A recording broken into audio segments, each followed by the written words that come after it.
Now here we go. The bird's climbing the doors in the kitchen. Up one more.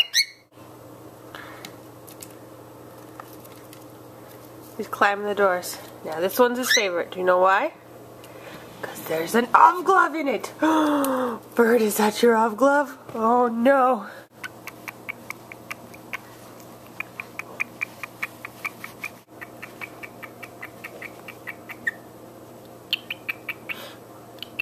Conduct you.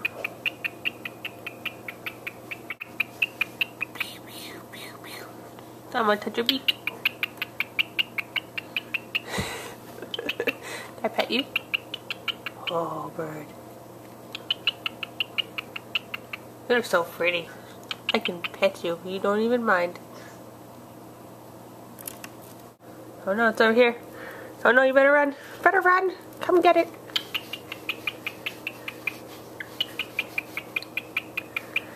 Okay, bird. Taking this off. I'm just gonna leave it right here for you, okay?